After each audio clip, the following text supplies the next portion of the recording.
Yang saya rasain dulu, tahun pertama itu kerasa panjang banget, karena semuanya kerasa baru dan kita masih penyesuaian.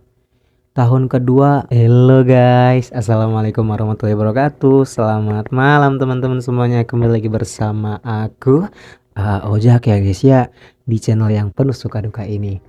Jadi guys, di video kali ini suaranya serak maaf. Jadi di video kali ini aku mau sedikit sharing-sharing buat teman-teman semua nih. Jadi kemarin itu ada komentar bagus di YouTube aku, di salah satu video aku. Jadi waktu itu aku bikin video tentang bagaimana rasanya gitu pas tinggal di sini tuh gitu kan. Aku curhat tentang kehidupanku di Jepang gitu kan. Dan ada komen bagus dari Mas Rivaldi Sukmara gitu. Jadi Mas Rivaldi Sukmara ini dia itu mantan Jisusei 6 tahun yang lalu. Jadi mantan anak magang, berarti senpai aku gitu kan. Senpai yang wah udah lama banget gitu kan. Cuman si komentarnya ini belum sempat aku baca, tapi komentarnya udah nggak tersedia, mungkin dihapus lagi sama Mas Rivaldinya gitu kan. Cuman aku cari-cari itu di email ya kan. Kalau di email kan ada lagi tuh kan. Ternyata masih ada cuy. Nah ini dia nih komentarnya, aku bacain ya. Ini bener-bener bagus banget, aku bacanya juga wah keren gitu kan.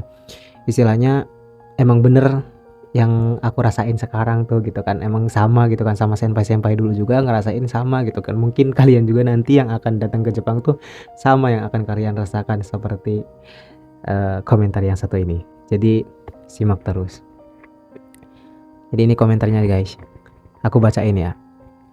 Jak, saya mau sharing panjang pengalaman saya pribadi sebagai mantan Jisoo 6 tahun yang lalu. Jadi dia mantan Jisusei 6 tahun yang lalu, berarti udah lama kan. Yang kamu omongin di video ini sebagian besar mirip kayak yang dulu saya dan teman-teman saya di sana rasain. Kita sering bahas masalah kegiatan di sana yang monoton.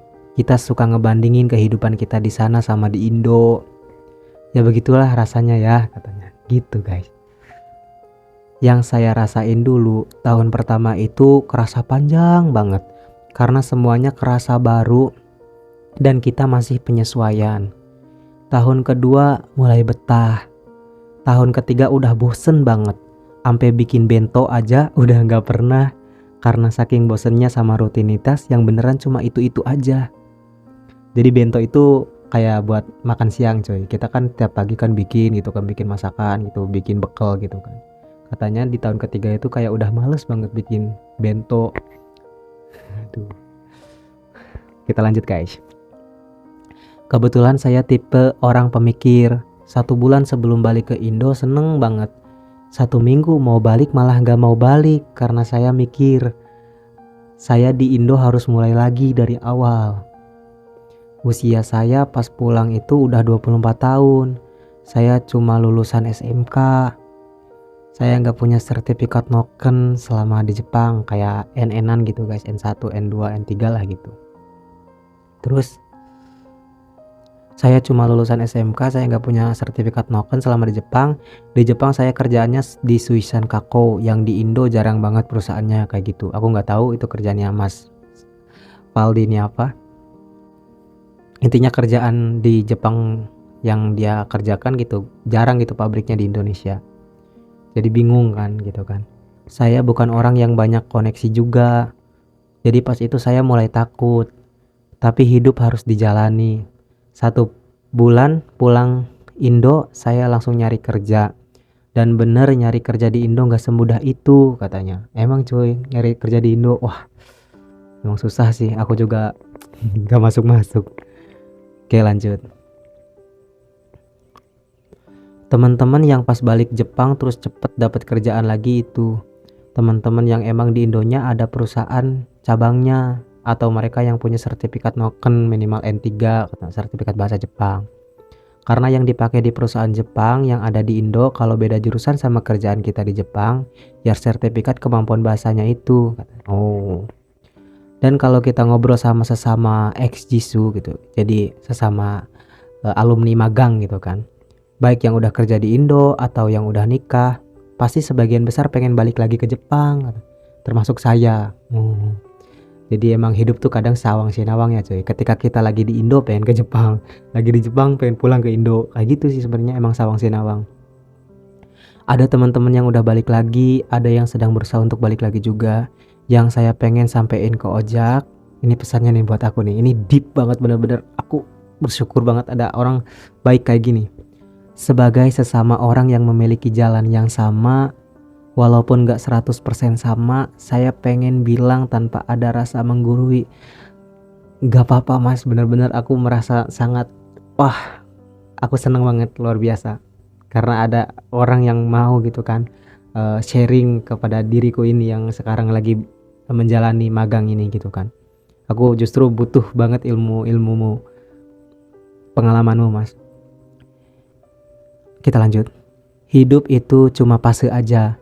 Baik ataupun buruk semuanya akan berlalu. Nothing lasts forever. Kita nikmatin aja setiap momennya. Ah, benar nih. Seiring berjalannya waktu, hal baik ataupun buruk itu cuma jadi kenangan. Betul. Ojak tetap semangat di sana. Keluarga pasti mendoakan yang terbaik buat Ojak di sana. Kalau lagi bosen, jangan lupa sama niat awal kita ke sana buat apa, benar. Sama kalau emang Ojak habis pulang mau fokus kerja di Indo, mulai dari sekarang fokus ke bahasa Jepangnya. Kejar sertifikat Noken minimal N3, karena itu bekal awal buat kamu. Walaupun kita gak tahu apa yang akan terjadi dalam hidup kita, tapi mempersiapkan sesuatu itu sebagian dari usaha kita sebagai manusia. Jangan berusaha untuk mengambil tugas Tuhan. Tugas kita hanya berusaha dan berdoa. Yang menentukan adalah tugas Allah Subhanahu wa taala. Lakukan saja tugas kita, selebihnya serahkan ke Sang Maha Penentu. Semangat Ojak. Wow. Anjas badas. Gila guys. Ini orang baik. Ini kelihatan banget orangnya, dia tuh pinter. Biasanya tuh pekerja keras. Terus juga tanggung jawab. Biasa orang-orang kayak gini tuh tanggung jawab. Karena dia tuh Mas Rivaldi Sukmara ini, dia benar-benar berbagi pengalaman dia gitu kan kepada aku yang masih magang di sini gitu kan, biar istilahnya tuh jalan yang akan aku lalui itu mungkin lebih baik gitu kan, mungkin gitu cuy. Ini Mas Valdi keren, arigato, terima kasih mas. Saya juga sekarang lagi berusaha banget buat belajar gitu kan, belajar bahasa Jepang, meskipun di sini kan kerja di Jepang kan apa ya, harus pinter bagi waktu kan ya, belum harus ini harus kerja gitu kan. Terus juga aku kan ada kerja sampingan gitu kan, bikin YouTube, terus bikin video-video gitu kan, ngedit video dan sebagainya gitu kan. Jadi aku harus bagi-bagi waktu gitu kan, belajar bahasa Jepang. Tapi aku niatin tahun ini 2023 minimal aku bisa N3 dulu gitu kan. Karena cita-cita aku sih ya bisa sampai N1 lah ya. Sama cita-cita harus tinggi kita ya. Cuman kita harus melihat juga dengan standar kemampuan kita gitu kan, step by step lah, ngalir ya kan, dari N5 ke N4, abis N4 ke N3 ngalir aja. Yang penting berusaha, insya Allah mas. Pesannya ini benar-benar masuk dalam ke hati saya.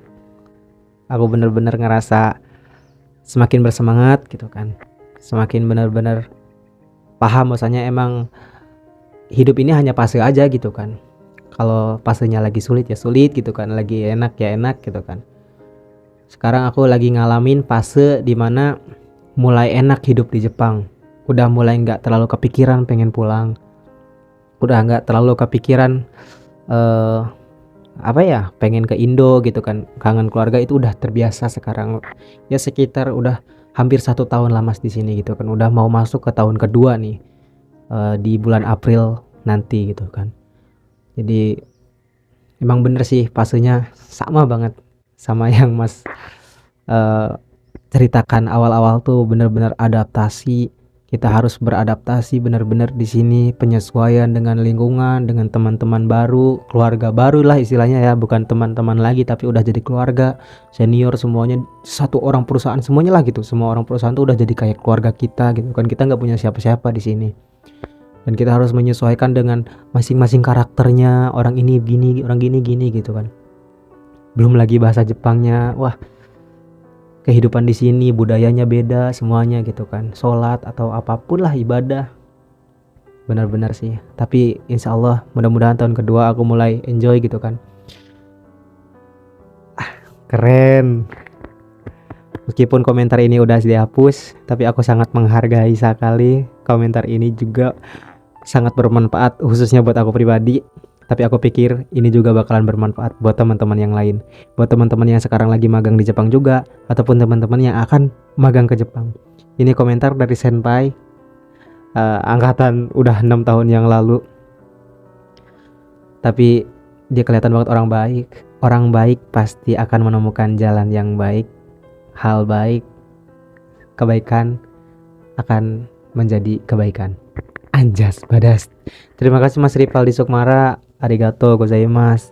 Terima kasih sudah mau sharing pengalaman di channel YouTubeku.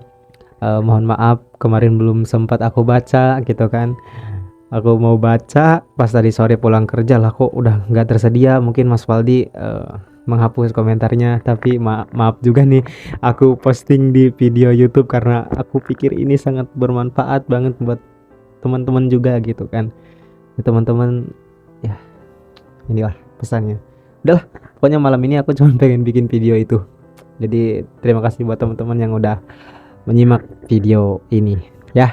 Jadi itu pesan-pesan buat kalian nih, di semangat teman-teman yang sekarang lagi magang, ataupun teman-teman yang sekarang proses magang ke Jepang gitu kan, ataupun yang udah pulang magang ke Jepang yang pengen balik lagi ke Jepang. Pokoknya semuanya semangat lah guys ya. Semangat guys. Oke, kita sahabat. Tos dulu lah. Tos. Lagi. Tos. Anjas badas. Terima kasih yang sudah menonton. Ojak pamit. Turun dulu. Selamat malam. Assalamualaikum. Dadah.